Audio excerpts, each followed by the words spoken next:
Finals night at the 2020 European Darts Grand Prix as we play down from 8-1, your numero uno. Would it be the diamond and gemstones on the outer ring? How about the special one? Would he have the special stuff? Why was Nathan Aspinall all flustered? And this is one lean, mean, fighting green machine. Would he make a return to the winner's podium? Darts in Deutschland today on High Roller Radio. Yes, it's been a wild weekend in Sindelfingen, Germany, where the crowds have been small, but where the scoring has been huge. Now, you may have noticed no recap video this afternoon. Here's why. Happy birthday, Grandma, her 95th.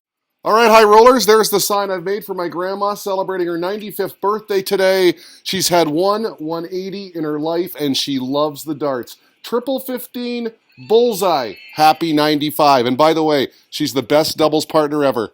And yes, she really is the best partner ever. Absolutely clutch under pressure. She can handle her nerves. Happy 95th, Grandma. Amazing. The steady ton is next. We're going for 100. All right, I know what's next for Lisa Ashton and Dita Hedman. Heading to the World Championships. Tweeted darts behind the hockey. And congrats to both the Lancashire Rose and the Heart of Darts, especially Hedman. She's been plugging away for years. A decorated Aerosmith, and her time is now. They finished top 2 in the order of merit from this weekend's Women's Series. Well done to both. We will see them at the Worlds. I gotta show you this with a drum roll, please. Are you kidding me? Aki Balboa is back, bitches, back on Twitter. Finally, welcome back, Aki, said Wim. And indeed, welcome back, sir, the Rocky of Darts, one of my faves. Here we go, announced Diamond Darts. First quarter final up, Ian White, the defending champion, taking on Mike Kuyvenhoven,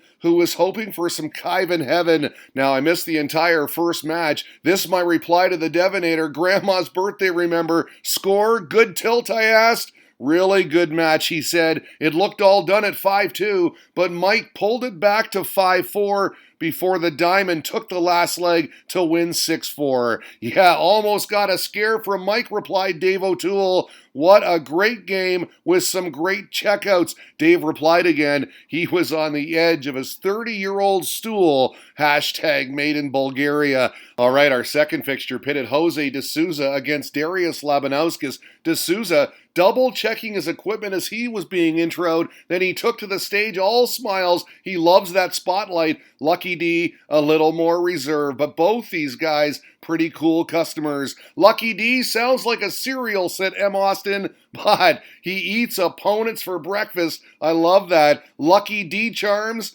magically delicious. This was tasty. Fourth leg, the 64 finish to tie it up as we get the profile view of the Portuguese powerhouse. He went too clear from there, took the next two, but shots like this helped the Lithuanian claw back. We got the pose first, and then, love this one, the confident head nod. He was feeling it, tied again 4-4. But Labanauskas was not so lucky from there as it went yes way Jose De Souza into the semis by a score of 6-4. He applauded the fans first, then consoled his opponent. I'm very happy with the victory, he said, and then he turned to the crowd and said, thank you, guys. You are wonderful. Mensur Suljovic playing Rob Cross, head down, trying to find his mark. Once his foot was on the hockey, his second dart found the landing zone. Double 16 for 3-0. Great start. He was keeping voltage under all kinds of pressure, and he did not relent. He took out 72 for 5-0. Then in the sixth leg, we got some Suljovic stacking.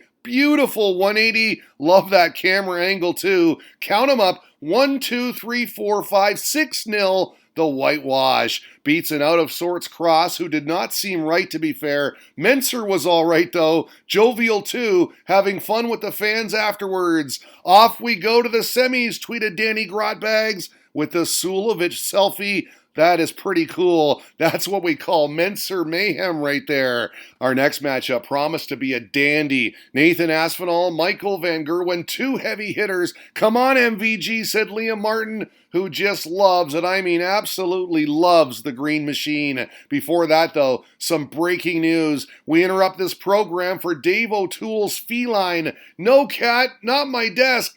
I'm watching the darts, he said. The cat was unavailable for comment. Okay, back to the action. Mighty Mike racing out to a 3-1 lead with an early break of throw. Aspinall quickly found his way back, though, thanks to the 82 checkout on tops. That was smooth. Then he fired in this en route to 4-4, the maximum. The average is through 8. Van Gerwen way up there at 103.6. We went the distance. Last leg drama. Michael missed 3 for the match on double 9. The Asp on 36. No, 3 in hand. He wasted all of them. And the world number 1 lowered the boom. Big reaction. And then he said, gotcha, as they shook hands. Good spirits. He takes down a 6-5 thriller. On those mismatched darts, sometimes things like that happen, he said. I shouldn't have missed, but you have to move on. I feel good. There's magic in them old MVG darts, said Dave,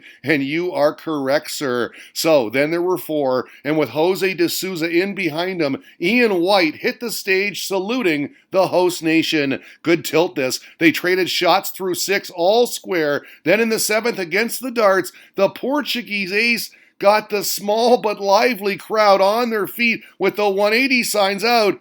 But look at this response. With De Souza sitting on 32, the diamond went treble 19, double 6. That was a gem. Then he did this in the 9th leg, climbed the ladder on 20s, the Shanghai, and then at 5-5, are you kidding me? His 3rd straight monster, the 118, 2 up high, and this one way down low. Beautiful finishing. That is what we call punch-out prowess. Even still, we'd go to a last leg shootout, and after White kicked off with only 40, Jose made him pay the biggest price too, the 180, and it was all she wrote not long later on this. The bang bang kill on 86. What a player he is. I love this from @TomSportsJourno. Surprised he didn't go 54, double 15, double 1, he said. He is unorthodox, isn't he? He's a stud too. They don't call him the special one for nothing. Speaking of special, how about the mighty one? This is how MVG emerged for his semifinal through a fog. Eerie stuff. The ghost of Green Machine facing Menser and scoring first blood the very first leg. The 170 checkout, as Liam Martin told us. It was a break. The second leg, the maximum. If you couple that with the fact that Menser was struggling on the outer ring, and you've got this scoreline 4-1. This double 16, the tail end of a 52 checkout, and after promptly hitting the same double the very next leg, he was 5 clear. He just cruised to the finish line from there. Easy peasy. Throttled the Austrian 7-1. We got the double barrel fist pump first, and then he was sure to fist bump Menser, although I'm not entirely sure that Menser wanted anything to do with that. Competitive darts. Don't you just love it? So there's our final. Best of 15 for bragging rights, not to mention the big money up top.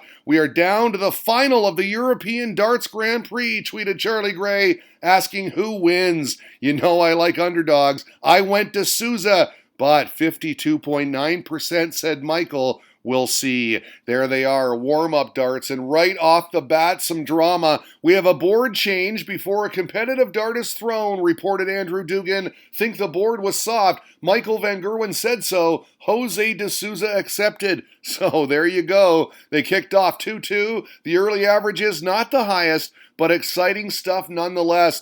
De Souza took out 87 and 2 clean darts, held the pose. That was a break for 4-2. Then he went back to the table to top up. Parch slips in the final, cool as ice. His fans were loving it. Not many there, but they were having a blast. Then just a few seconds later when he hit this, en route to a 5-2 advantage, same fans again, had to get their 180 signs out, and they did. And then wild scenes in the 12th and final leg, up 7-4, and on 88, he went treble 8, double 14, and then double 18. All over the board, his patented move to win, and look at the emotion. Pummels Van Gerwen 8-4 to claim his first ever Euro Tour title and the first ever for Portugal. I can't describe it, he said. I'm very emotional. I'm very happy. And then he thanked the crowd. You are great, he said. And so are you, sir. So are you. A proper Jose finish to win, too, said Barry Gribben. Utter class. He was the better player, deserved it. The big man hit some serious 180s, and yes, he did. He averaged 105. And as Dave points out right here, he's doing some exhibition stuff in competitive darts. He is box office. Love these scenes too. As the MC said goodbye, he had his heart on his sleeve, and then he waved goodbye. Yes way, Jose. PDC history today on High Roller Radio.